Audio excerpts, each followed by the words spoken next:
ವೀಕ್ಷಕರೇ, ನಮ್ಮ ಚಳ್ಳಕೆರೆ ಟಿವಿಗೆ ಸ್ವಾಗತ. ಇಂದಿನ ಪ್ರಮುಖ ಸುದ್ದಿ.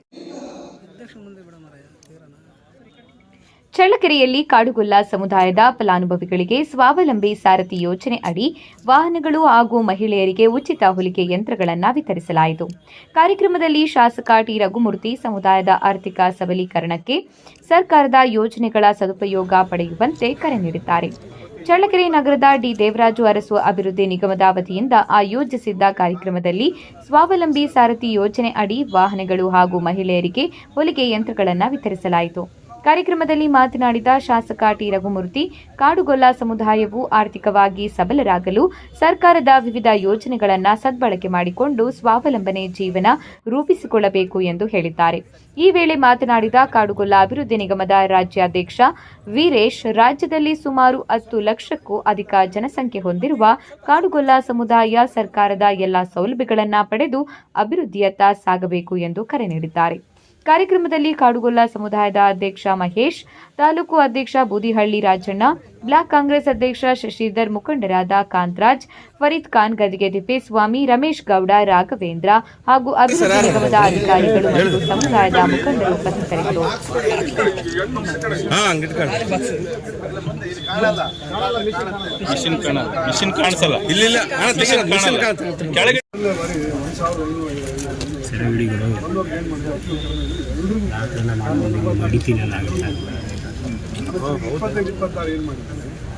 ಸರಿ ಸುಮಾರು ಒಂದು ವಿಧಾನಸಭಾ ಕ್ಷೇತ್ರಕ್ಕೆ ಕನ್ಯಾ ಕಲ್ಯಾಣಗಳು ಬಂದು 30 ವಿಧಾನಸಭೆ ಆಮೇಲೆ ಸಾರಥಿ 10 ಅದು ಇನ್ನೂ ಹೆಚ್ಚುವರಿ ಅವನಿದ್ರು. ಅಲ್ಲ, ಈಗ ನಾವು ಒಂದೇ ಕೊಡ್ತಿರಲ್ಲ, ಮತ್ತೆ ಸಾಂಕೇತಿಕ ಬಂದು ಆಯ್ತಪ್ಪ. ಶಾಂಕ್ಷನ್ ಎಷ್ಟು? 12 ಸರ್. ಅದನ್ನ ಹೇಳಿ.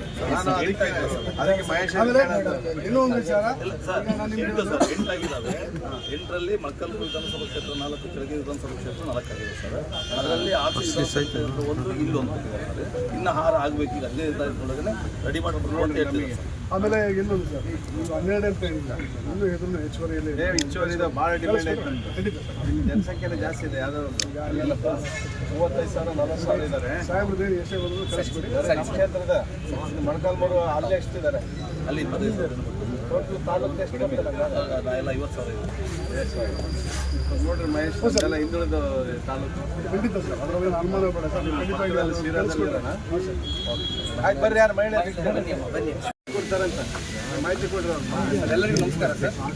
ಮಾನ್ಯ ಶಾಸಕರ ಅಧ್ಯಕ್ಷತೆಯಲ್ಲಿ ಆಯ್ಕೆಯಾದ 24 ಮಹಿಳಾ ಫಲಾನುಭವಿಗಳಿಗೆ ಉಚಿತವಾಗಿ ಹೊಲಿಗೆ ಯಂತ್ರ ವಿತರಣೆ ಕಾರ್ಯಕ್ರಮ ನಡೆಸ್ತಾ ಇದ್ದೀವಿ ಸರ್.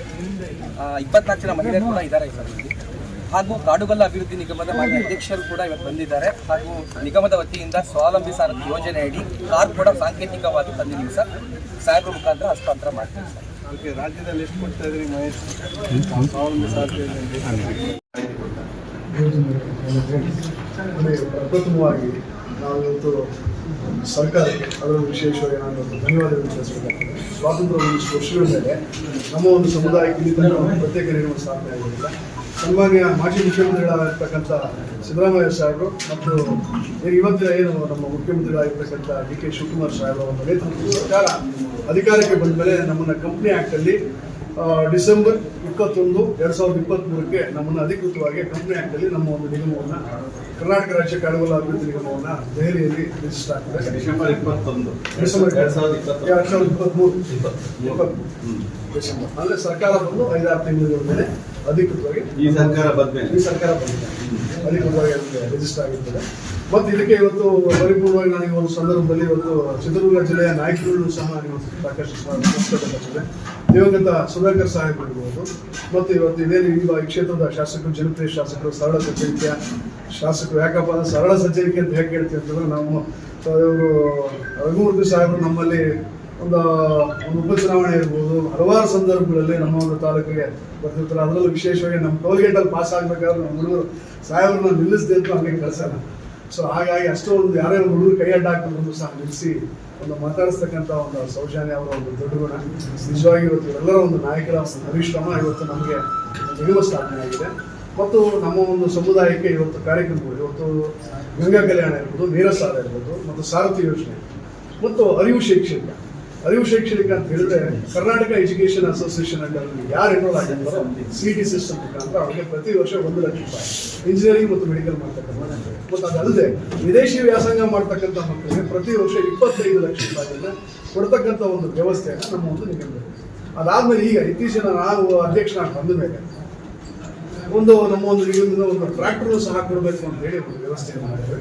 ಮತ್ತು ಅದ್ರ ಜೊತೆಯಲ್ಲಿ ಹೊಲಿಗೆ ಯಂತ್ರಗಳಿವೆ ಮತ್ತು ನಮ್ಮ ಒಂದು ವಿಶೇಷವಾಗಿ ನಮ್ಮ ಒಂದು ಸಮುದಾಯಕ್ಕೆ ಅನುಗುಣವಾಗಿ ನಮ್ಮ ಒಂದು ಕುರಿಗಾಯಿಗಳಿಗೆ ವಲಸೆ ಹೋದಂತಹ ಸಂದರ್ಭದಲ್ಲಿ ಈಗ ನಮ್ಮ ಕಡೆ ಎಲ್ಲ ಈ ತರೀಕೆರೆ, ಅಜ್ಜಂಪುರ, ಹುಣಸೂರು, ಆನೆಗಾಡು ಇಂಥ ಕಡೆ ಎಲ್ಲ ವಲಸೆ ಹೋದಂತಹ ಸಂದರ್ಭದಲ್ಲಿ ಅವರಿಗೆ ಒಂದು ಮರಿ ಸಾಗಾಟ ಮಾಡೋದಕ್ಕಾಗಿ ಅವರ ಒಂದು ಆಹಾರದ ಪದಾರ್ಥ, ಅವರ ಒಂದು ಹೊದಿಕೆಗಳನ್ನ ಸಾಗಾಟ ಮಾಡೋದಕ್ಕೆ ಈಗ ನಾವು ಟ್ಯಾಕ್ಸಿ ಕೊಟ್ಟಂತರ ಟ್ರ್ಯಾಕ್ಟರ್ ಕೊಡೋದ್ರ ಒಂದು ಅನುಕೂಲ ಆಗುತ್ತೆ ಅನ್ನೋ ಒಂದು ನಿಟ್ಟಿನಲ್ಲಿ ನಾನು ಸೆಕ್ರೆಟರಿಗಳನ್ನ ಒಂದು ಮನವೊಲಿಸಿ ಮತ್ತು ಅಂದಿನ ನಮ್ಮ ಒಂದು ಮಂತ್ರಿಗಳಾಗಿರ್ತಕ್ಕಂಥ ಶಿವರಾಜ್ ತಂಗಡಿ ಸಾಹೇಬ್ ಅವ್ರನ್ನೂ ಸಹ ನಾನು ಇವತ್ತು ಈ ಸಂದರ್ಭದಲ್ಲಿ ಸ್ಮರಿಸಬೇಕಾಗ್ತದೆ. ಅವರು ಸಹ ನಮ್ಮ ಒಪ್ಪಿಗೆಯನ್ನು ಕೊಟ್ಟು ನಮ್ಮ ಪರವಾಗಿ ಒಂದು ಅದಕ್ಕೂ 3 ಲಕ್ಷ ಸಹಾಯಧನ, ಅದಕ್ಕೂ 3 ಲಕ್ಷ ಸಹಾಯಧನ ಮತ್ತು ಅದಾದ್ಮೇಲೆ ಒಂದು ಕುರಿಗಾಯಿಗಳಿಗೆ ಒಂದು ವಿಶೇಷವಾದ ಕಿಟ್ ಅನ್ನು ಕೊಡಬೇಕು ಅಂತ ಹೇಳಿ ನಾನು ಈಗಾಗಲೇ ಒಂದು ಪ್ರಸ್ತಾವನೆಯನ್ನ ಸನ್ಮಾನ್ಯ DK ಶಿವಕುಮಾರ್ ಸಾಹೇಬ್ ಮುಖ್ಯಮಂತ್ರಿಗಳು ಇಟ್ಟಿದ್ದಾರೆ.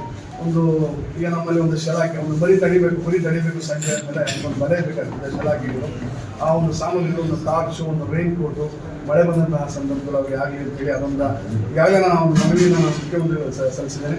ರಘುಮೂರ್ತಿ ಸಾಹೇಬರು ನಾನು ಕೇಳೋದಕ್ಕೆ ದಯಮಾಡಿ ನೀವು ಅದಕ್ಕೆ ನಮಗೆ ಕೈ ಜೋಡಿಸಿ ಮುಖ್ಯಮಂತ್ರಿಗಳ ಜೊತೆ ಬರುವಂತಹ ಸಂದರ್ಭದಲ್ಲಿ ನೀವು ಸಹ ನಿಮ್ಮ ಜೊತೆಗೆ ಒಂದು ಸರ್ಕಾರ ಮಾಡುವಂಥದ್ದು ಅದಾಗಿರ್ಬೇಕು. ಮತ್ತು ಈಗ ನಮಗೆ ಸರ್ ಇನ್ನೊಂದು ಏನಾಗಿದೆ, ನಿಮ್ಮ ಮನವಿ ಮಾಡ್ತಾ ಇದ್ದೀನಿ, ನಮ್ಮಲ್ಲಿ ಒಂದು 60% ಇವತ್ತು ಸಹ ಭದ್ರತೆಗಳಿಗೆ ರಸ್ತೆಗಳಿಲ್ಲ. ರಸ್ತೆಗಳ ಮೊನ್ನೆ ಮಂಜಣ್ಣ ಕಾಂಟ್ರಾಕ್ಟ್ರು ಮೊನ್ನೆ ನಾವು ಒಂದು ಭದ್ರತೆ ಹೋಗಿಲ್ಲ